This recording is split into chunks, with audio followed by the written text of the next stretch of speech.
warahmatullahi wabarakatuh. Apa kabar pemirsa Menara Langitan dimanapun antum berada? Balik lagi di acara Story Santri, podcastnya Santri dan Tani. Pernah nggak sih kita buang sampah ke tong, terus merasa tugas kita sudah selesai? Padahal ada orang yang tiap pagi dan sore keliling pondok, dorong gerobak, angkut sampah dari satu asrama ke asrama lain, supaya pesantren tetap bersih dan nyaman.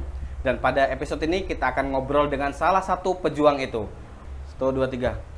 Ya Kang Bahtiar, mungkin bisa diceritakan awal mula menjadi tim kebersihan di Pondok Langitan ini seperti apa ceritanya? Ya, pada awal tahun ini kami ditunjuk langsung oleh pengurus pusat Pondok Pesantren Langitan untuk menjadi bagian daripada tim kebersihan. Berarti memang terstruktur dari atasan. Ya, awal mula kami terdiri dari 6 orang. Kemudian pada tahun ini ternyata santri begitu banyak bertambah sehingga sampah semakin tinggi, sehingga dari pengurus AM menentukan bahwa sekarang ada 10 personel yang resmi. Berarti dari sebelumnya 6 karena memang sampahnya terus membludak, sekarang sampai 10 orang. Ya, 10 orang. Ya mungkin bisa diceritakan tugasnya Kang Bahtiar ini apa aja dan dari kapan sampai kapan?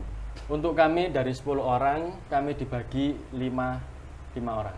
Jadi 5 untuk kerja pagi, kemudian 5 untuk kerja sore. Oh, berarti satu hari itu 2 kelompok? Ya, 2 kelompok. Kebetulan kami kebagian membersihkan di waktu pagi.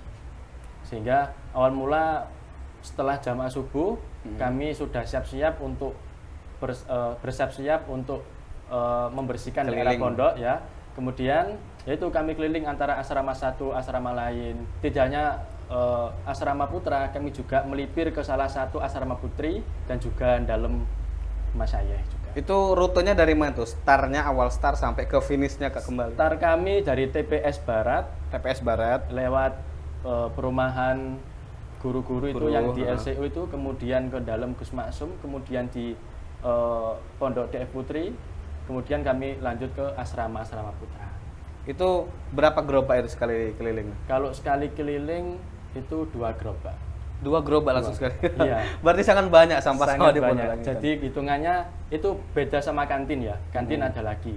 Itu jadi satu hari kemungkinan besar ini paling enggak 4 gerobak. 4 gerobak, pagi dan sore itu? Pagi dan berapa jam? Mulai dari start misalnya jam sekian? Untuk masalah kebersihan, kami tidak hanya mengambil ya. Karena di TPS nanti kami juga akan memilah. Oh, memilah. Berarti setelah dibuang di TPS, ya, tempat terakhir, nanti dipilah lagi? Nanti dipilah lagi, antara sampah yang bisa dibakar, nanti bisa sampah yang bisa didaur ulang, kemudian nanti ada sampah yang tidak bisa dibakar. Oh ya. Begitu. Juga untuk keliling sendiri, sekiranya mungkin membutuhkan waktu sekitar 1 sampai 1,5 jam. Kemudian nanti memilahnya juga sekitar 1 jam. Kalau sore hari itu biasanya setelah azan asar. Setelah azan asar. Mulai keliling itu. Terganggu nggak kegiatan sampean, kegiatan aktivitas sehari-hari dengan khidmah ini? Kalau masalah terganggu ya kami menyimpulkannya tidak masalah dalam tanda kutip terganggu. Tapi kami berusaha agar bisa ikhlas untuk membantu pondok, membantu agar kebersihan pondok tetap terjaga. Tapi memang itu cara membagi waktu. Kadang kan kalau pagi, apalagi kan sampean kan aliyah sekolahnya pagi. Nah itu cara membagi waktu gimana Kang? Untuk masalah membagi waktu, kami dan teman-teman kami yang berjadwal pagi, kami berkomitmen untuk ketika memang sudah jam berangkat untuk khidmah, kita langsung berangkat. Biar nggak kendor-kendor. Ya, biar nggak molor. Dan juga nanti ketika selesai nyampah, mandi bersih-bersih, kita juga harus tepat waktu, konsisten. Jam sekarang kita mandi juga harus mandi. Untuk jadi sekolah. Masuk sekolah juga nggak ada kata terlambat ya. Membersihkan Pondok Langitan seluas ini, apa tantangan paling berat mungkin? Tantangan paling berat yang pertama adalah musim. Musim. Ketika musim hujan ini memang pertama tong sampah itu berat karena kemasukan air. Ya. Kedua, waktu memilah juga berat karena sampah juga basah.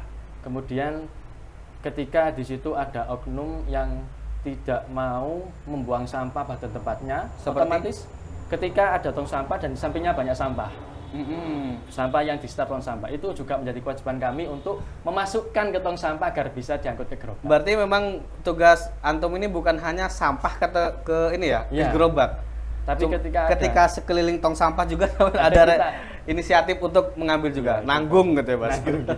Kemudian juga ada ketika ada sampah basah seperti nasi sisa atau yang lainnya, ketika masuk ke sampah yang sampah kering, nah itu juga sangat menyusahkan bagi Setiap hari dari 7 hari ini paling banyak mungkin hari Jumat ya? hari Jumat. Karena sambangan Nah, tadi. hari Jumat juga karena banyak anak sambangan. Berarti juga. kerjanya lebih powerful.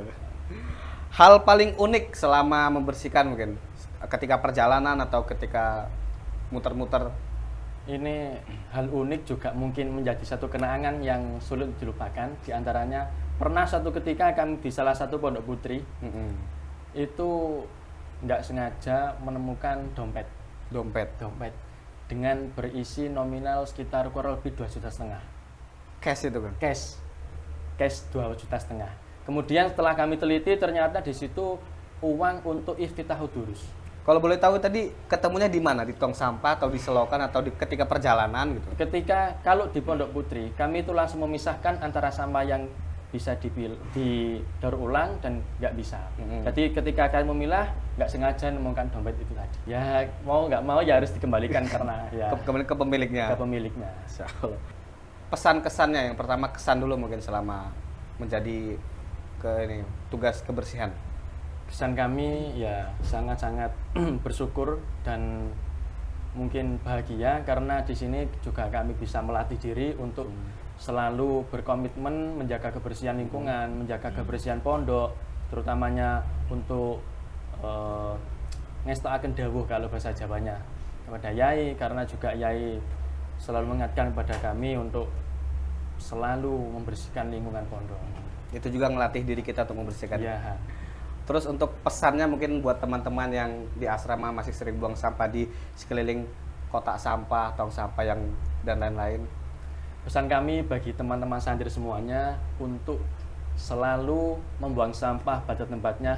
Lebih-lebih kalau Anda sekalian bisa memilah antara sampah yang bisa didaur ulang atau sampah yang mungkin basah atau sampah yang mungkin nanti bisa ditindaklanjuti yang lebih baik.